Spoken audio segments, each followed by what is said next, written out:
believers that we work with, and we'll be telling you a little bit about them and asking you to pray for them later on in this video.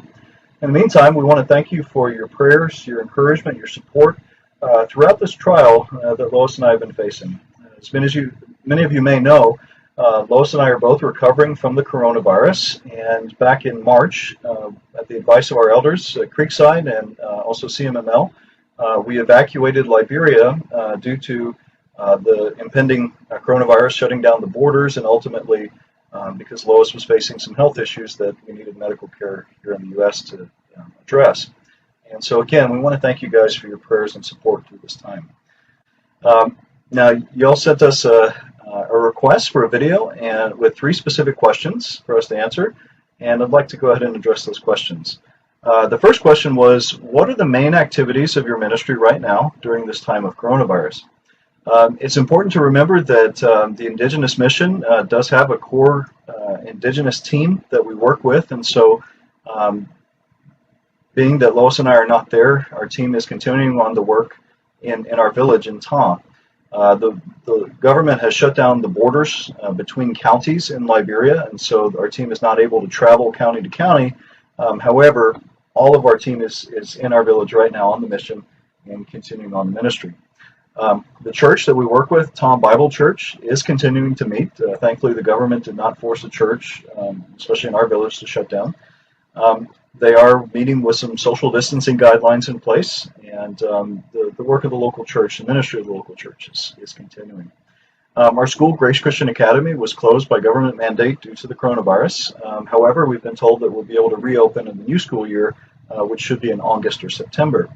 The closing of our school has been a little bit of a blessing in disguise, as we were in the process of doing some construction and renovation on the mission, including re-roofing the buildings. It's been helpful not to have 200 students on campus while we're doing a lot of different construction projects.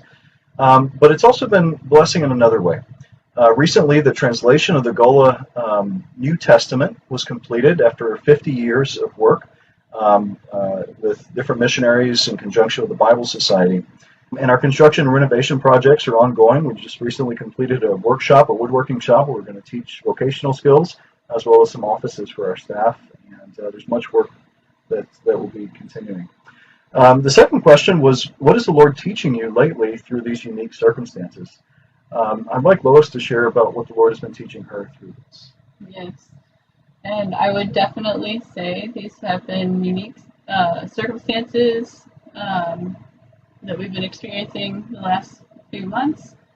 First with the miscarriage and leaving Liberia so quickly and flying back to the United States, not knowing which flights were going where and when, the final goal of reaching the United States, and then contracting COVID.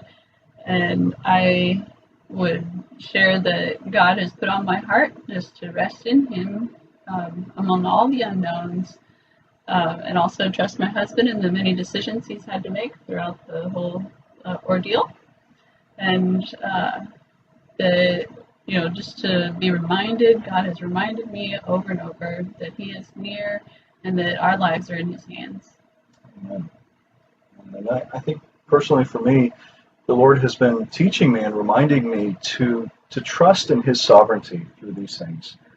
God knew that coronavirus was coming, and we didn't. But I can look in hindsight and see how God was just systematically preparing us for the illness that Lois would be facing, our miscarriage and other things, the evacuation, being back in the U.S. during this time while our co-workers are stuck in the village. But throughout all of that, I just don't have time to share, but we have seen, even in the small details, how God was working and preparing. And that gives us assurance that He has a plan and a purpose through all of this. And we can trust, rest in, and hope in the sovereignty of God through all of this. It's been a reminder for, I think, both of us. We really thank God for His faithfulness through all of this. The third question was, what are 2 things people from Creekside can be praying for you about at this time? First, I would ask that you pray for